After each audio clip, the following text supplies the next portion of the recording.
Thank you very much, sir. And ladies and gentlemen, the session 2 is going to start. And here we will be having our chairpersons, Dr. K.R. Palaniswamy, Dr. S.P. Singh, and Dr. Gauradas Chaudhary.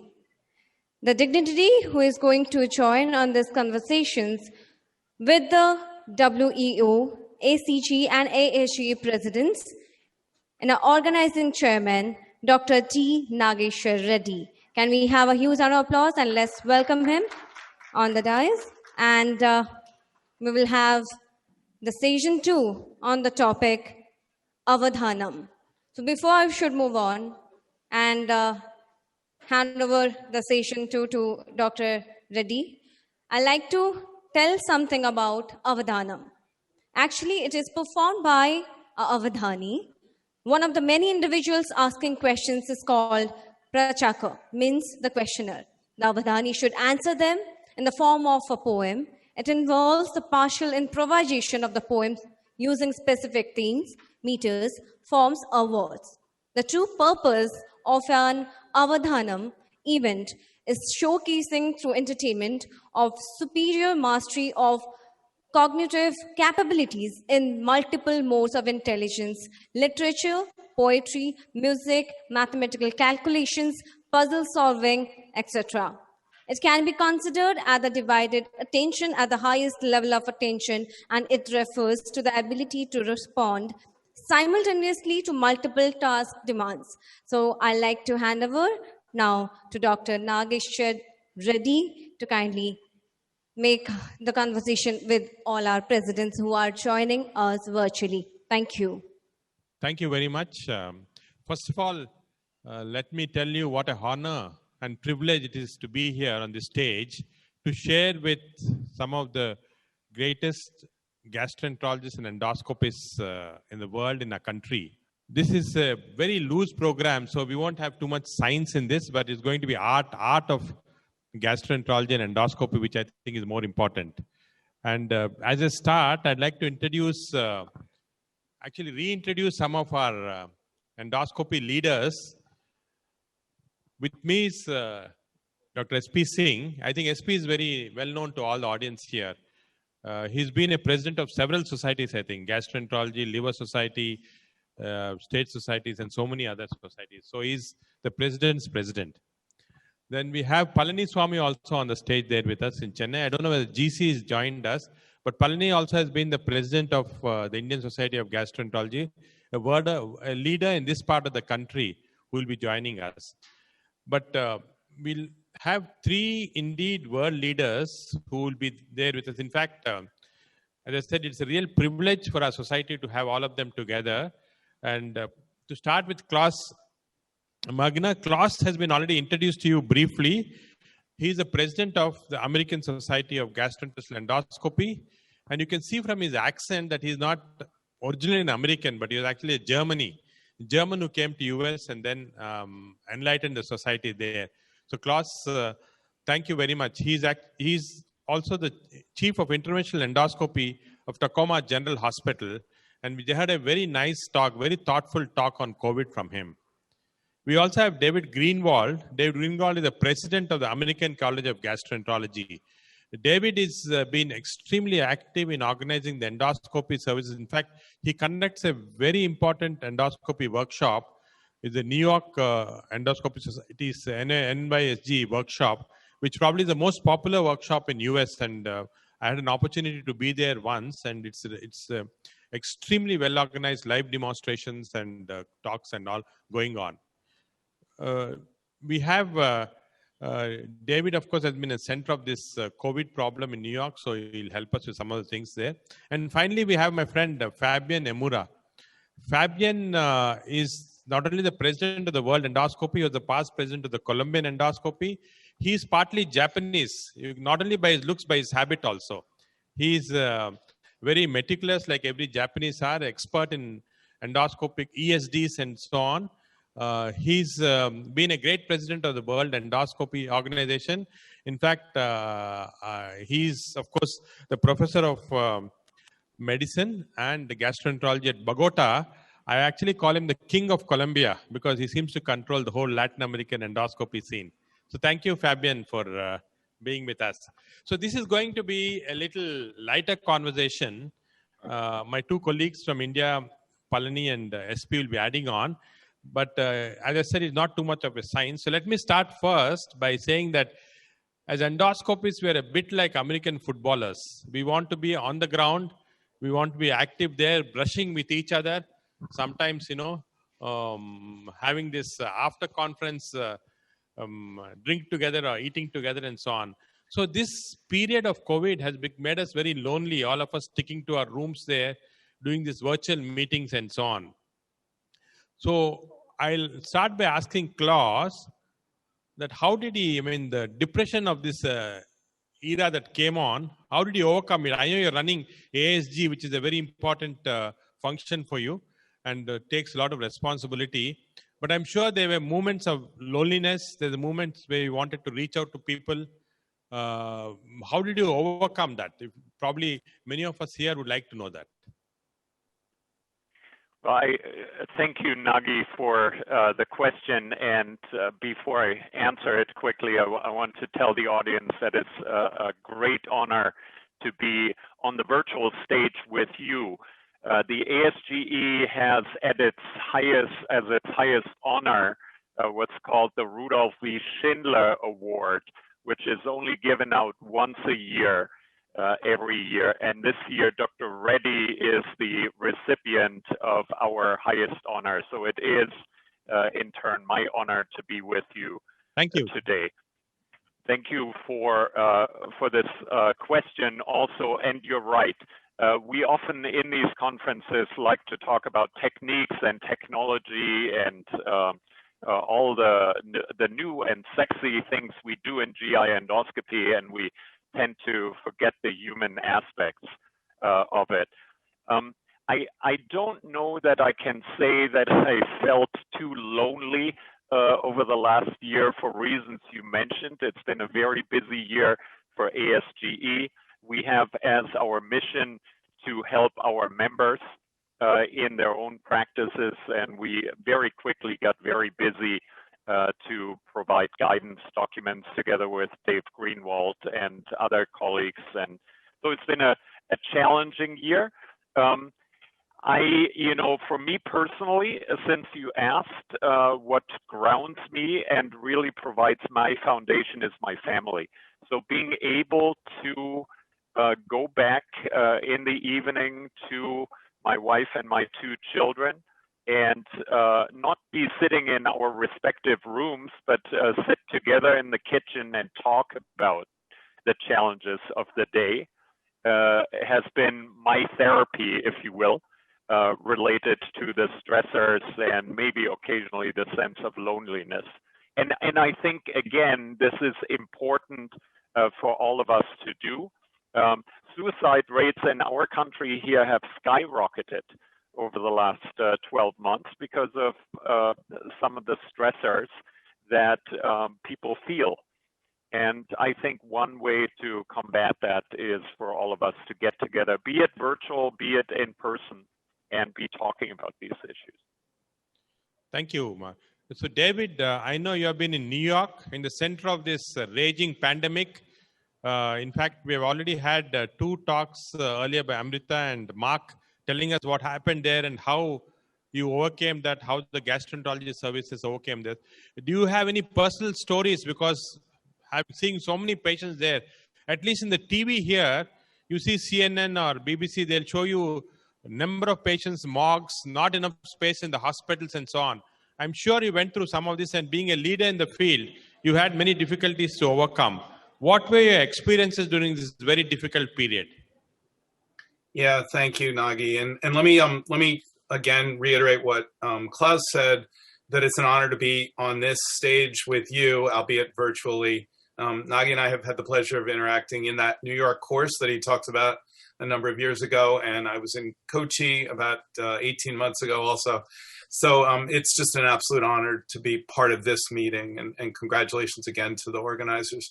You know, in terms of New York, and as you said, the the pandemic's sort of, the epicenter was there in the United States right at the beginning. It has generalized, as you well know, throughout the United States and throughout the world. So our early experiences were horrible. There was, a crushing burden of a disease that we didn't understand totally. There was certainly concern, not only for patients, but also for ourselves and our staff.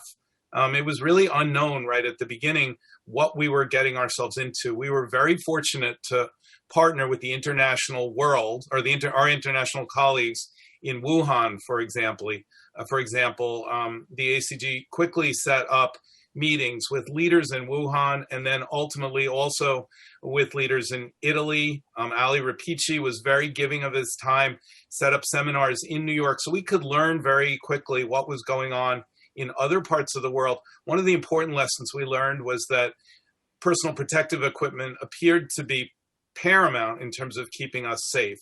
And that was a very important message that we learned early on. And it sort of bolstered us because, as folks have mentioned, the safety of ourselves and our staff is also very important. And as we've gone through these terrible times, we've noticed, difficulties in keeping ourselves and our staff safe. And that's very important as we then try to take care of our patients. I also want to pick up on one other thing that you touched on before, which is very important to me, which is this sense of isolation. The isolation for the patients and their families has been profound. We saw what is most striking to me, if you want to ask me the one story from the early parts of the pandemic in March, April, and May in New York, the story that resonates the most with me are a number of families where I was taking care of a patient, and the family and the patient were not able to connect with each other except via phone chats or iPad interactions. Some of those patients went on to pass away, and they passed away alone. And those moments where we were able to connect the families or prepare them for that meeting, I think were some of the most important. And it's been a lasting sort of legacy, unfortunately, of this pandemic. And David, has there been any losses from our faculty, from gastroenterologists to COVID? We've had very few gastro, but we had one or two of our colleagues who became very sick with COVID, and one probably on the verge of going. So in United States, were there any gastroenterologists who were victims to this? Oh, there absolutely are. And there have been several gastroenterologists, prominent gastroenterologists, who have passed away from COVID.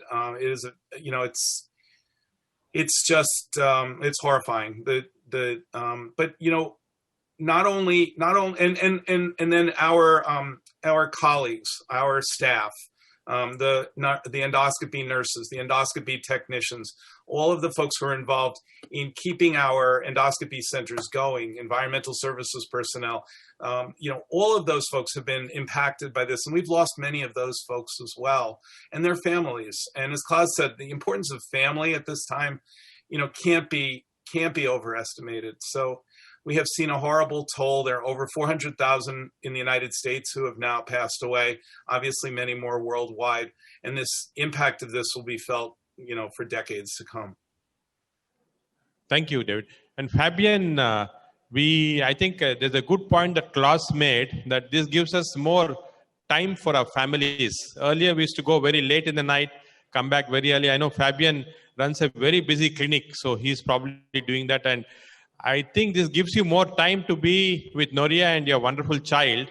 And did the COVID give you more time to spend with your family? And what is happening in Latin America? Thank you, Nagi, for this interesting question. I'm very honored to be part of this important conversation.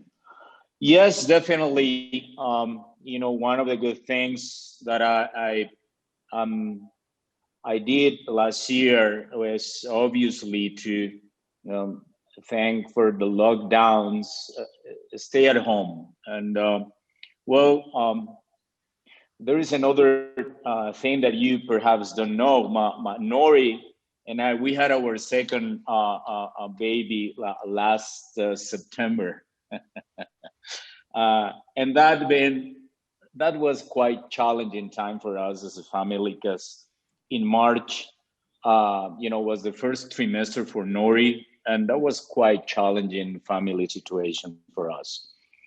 I think that, as you mentioned, one of the good things that this has brought to us is to stay at home and to spend more time. But perhaps you share this same feeling with me and David and Klaus.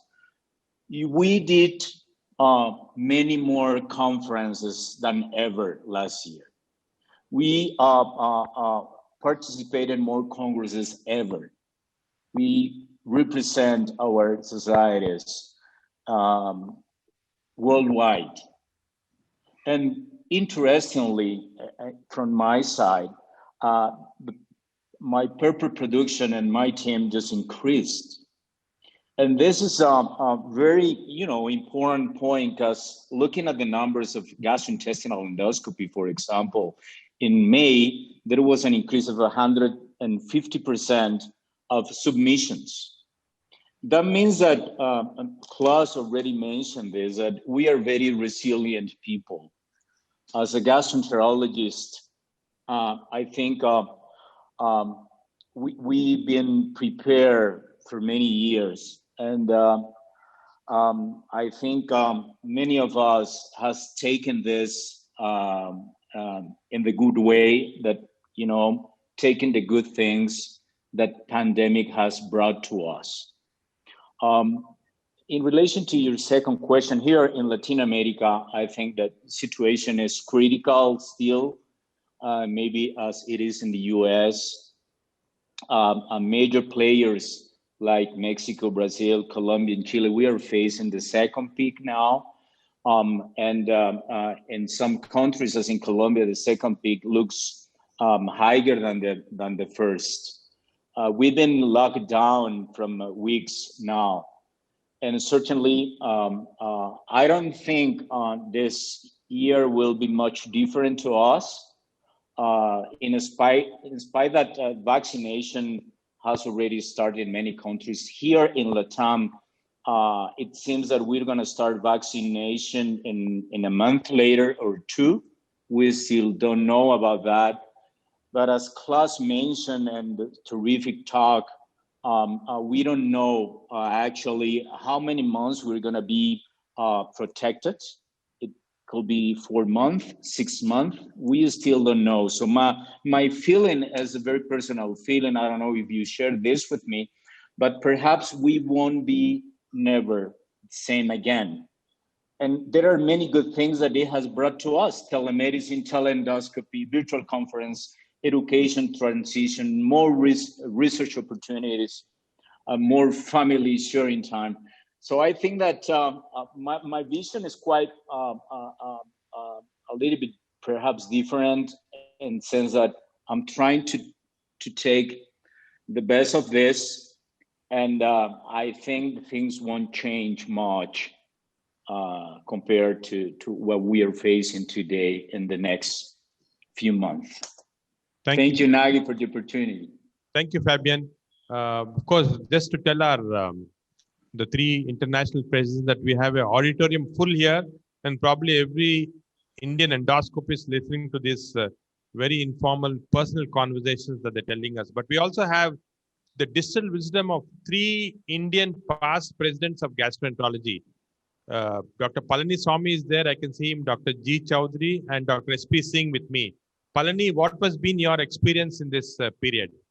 Briefly, you could tell us. I know you're sitting in a hot seat there, and we just recently heard some important political leaders also have got COVID. Yes. So first of all, I would like to thank Nagi, Dr. Manoj, and the team for having given the opportunity to share this forum, an important session. And from the day one, the lockdown, when they started, so I thought, in fact, I told my junior colleagues, so I should probably stop the work and go to my village and sit for a few months. But the same evening, I had to do an emergency colonoscopy for an OG, I believe, for a VIP. And from then on, of course, I have to attend emergencies. So I was attending emergencies only and inpatients. And of course, slowly the work picked up. Of course, in between, we have been had a lot of meetings. ASC organized a lot of meetings, and Tamil Nadu gastroenterology has been active and we organize online meetings.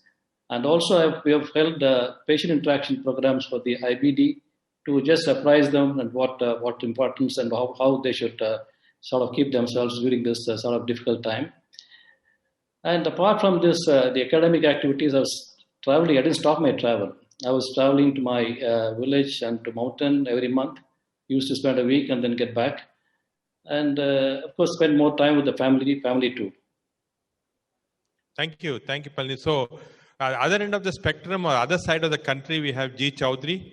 GC is, of course, an extremely well-known gastroenterologist all over the country. So, GC, what has been your situation there in Delhi? So in Delhi, I think we went through a very bad crisis, and right now the numbers seem to be dropping. But having said that, I think the concern which our international friends have mentioned about the second peak, I think we should not underestimate it, because right now the numbers in India are dropping. But with the British strain and with the South African strain, one doesn't know what is in store for us. And the other matter of severe concern is that, all of you are following the news. The country which has been able to vaccinate the major part of its population at the moment is Israel. It's 25%. And the information came out yesterday that about 6.2% of those who received 2 doses of the vaccine actually still landed up with COVID. And that has raised a serious concern about, the initial feeling. We thought that, if you have taken 2 doses of the Pfizer vaccine, you're quite safe. And this seems to be raising a lot of concern that are we indeed safe and what is in store for us. So I understand that the Pfizer vaccine has been thought to be the best and the others are a little behind. And one doesn't really know how much would be the protection levels as we go forward. One of the largest segments of population which have died are actually doctors and healthcare workers. I think starting from Italy and Spain. And even in India, I think right now the figures are probably about 700. Nagi, correct me if I'm wrong. 740, they say. 740. So that's an enormous cost of talented human lives that we have lost. And I still don't seem to understand that, which way or, how much more time it will take before we really settle down confidently. But as of now, we are limping back towards normal. The pressures are there. We have to perform, but the concern still remains. Thank you, GC. I think SP, you represent the central part of India where we are. Thanks, Nagi. 3 things. Firstly, in Orissa, what happened was before the epidemic peaked, went beyond control, the government took some major steps. It set up special COVID hospitals with 600, 800, 1,000, 1,200 beds. So what happened was during the initial part, most of the beds were vacant. But subsequently, as the disease peaked, all these, beds could be used. And so we actually, in the medical college, for example, initially we didn't face much of a problem. We were not admitting COVID patients in a hospital. They were all going to the special COVID hospitals, which was set up not only in Cuttack, Bhubaneswar, in different remote parts of Orissa. So that was a very major step which helped, tide the crisis. That was from the how we fared with COVID. So I think the management was much better here compared to a lot of other states. Secondly, coming to vaccination, I don't think we will be able to have answers for most of the questions for the next few months or maybe a couple of years. Just like hepatitis B vaccine. Initially, when the vaccine came, people said you have to take a booster dose. Then you have to take a booster dose, say at least after 5 years you must have a booster dose. But later on, as more data came from, for example, the Alaska study and other studies, it's very clear that for even 3 decades it works. Whether you have antibodies or not, the memory cells are there and they protect you. So time will tell which vaccine is really good and which is, more harmful or has more side effects. At the moment, I don't think we are in a position to tell. So from my viewpoint, the only thing I could do in this COVID is see to it that my residents are well protected and they give a proper service, because endoscopy, ultimately the patient had to come to a hospital. The next was, once the vaccine came along, I could see a lot of apprehension. I was not sure whether I should take the vaccine or not. But then I decided, if I don't take the vaccine, then those no's, plenty of no's were there. I won't, no vaccine, because we got this letter from the government, yes or no. Then I said no, yes, and I went for the vaccination. The moment I went for the vaccination, a lot of people who had said no, they started taking vaccination. I don't know, it's a good decision, bad decision, but I think we as doctors have to take the lead. Probably the healthcare workers will provide the answers regarding vaccination. From a personal viewpoint, I had a gala day, because every day after, say after 2 or 3 o'clock, for years we had been separated. My two daughters, they were in two different parts of the country, one in south, one in north. So for the last 1 year, they were with me. My grandchild otherwise wouldn't have been with me for more than maybe a week or 2 weeks or 3 weeks. The grandchild remained with me for 1.5 years. That was, boon in disguise. So I think that's all I have to say. Yeah, so thank you, SP, for that. There are many gastroenterologists who during this period, because they're free, like you said, are developing different skills. They're trying to learn music, become tennis players and so on. Anything you developed during this? I just started writing more and more papers and getting every Poetry or getting published papers? poetry. No, I write, I blog, I write poetry, I do. Okay. I'm into everything. So my students were under also a lot of pressure for writing papers, old papers, finishing them off, deadlines. You can see them smiling. Every day they'll get phone calls. So that was one. Yeah. So I think, this is one of the positivities of COVID is it's transforming us from narrow-minded gastroenterologists or endoscopists into more broad-minded view of the world. I think, of course, we don't want to be political here, but January 20th, there's been a new dawn, at least United States. I think an era has changed, and hopefully that will change the world also. So I'm very optimistic, but GC just ended in a very pessimistic note, saying that we don't know what will happen and all.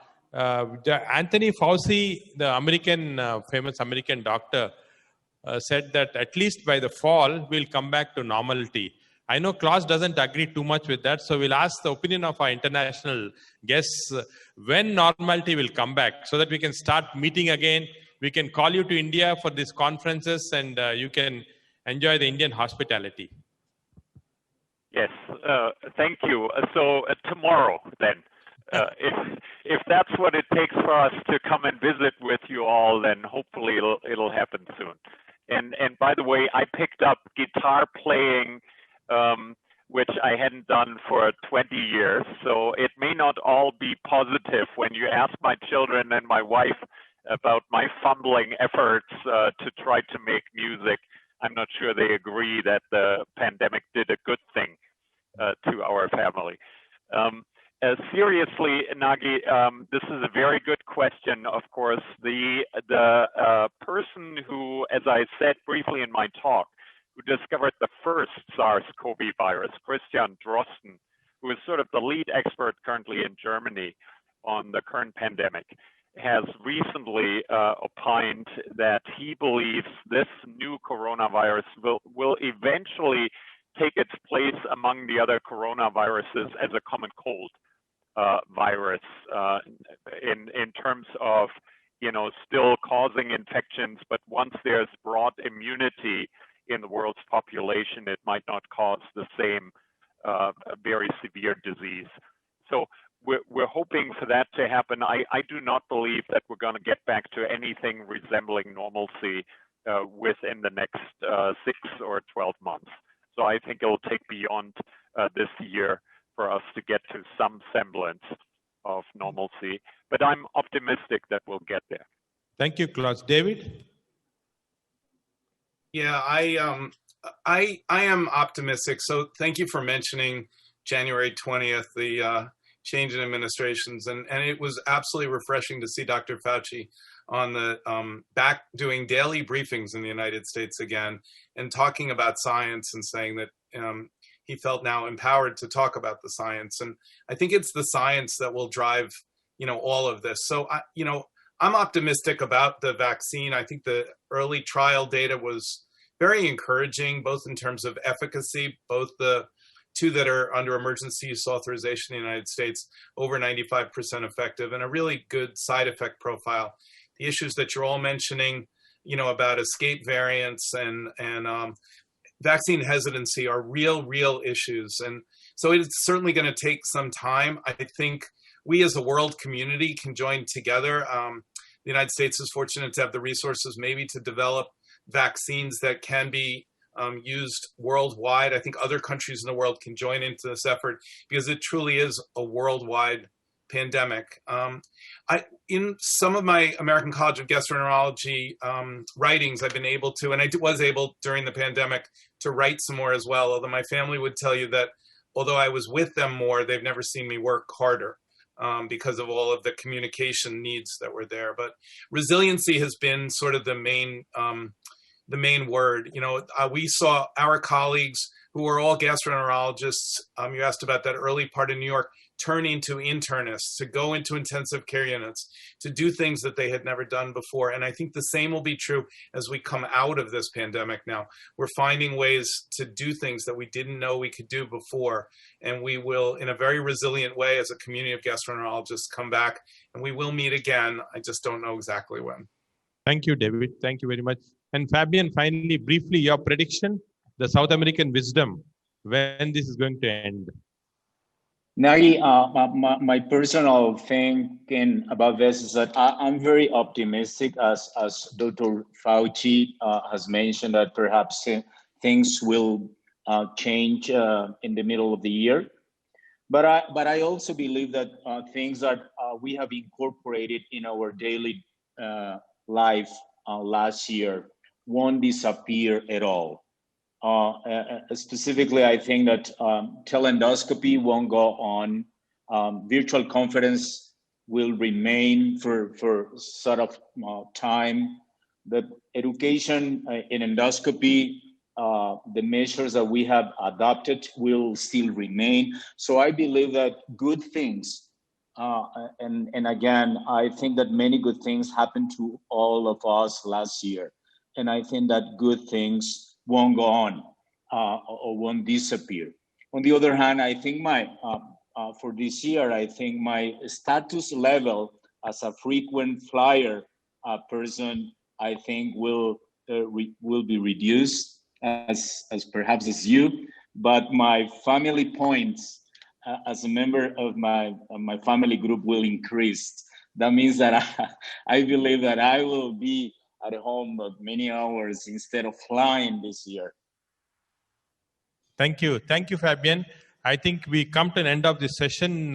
Ladies and gentlemen, you'll agree with me that we had a fantastic conversation, some distilled wisdom from the world leaders in this area, and hopefully we end in a optimistic note that at least in a short time or beginning of next year, we'll start to see normalcy coming back, and all of us can meet together in more than a virtual platform. Thank you very much. Thank you, everybody, for participating in this.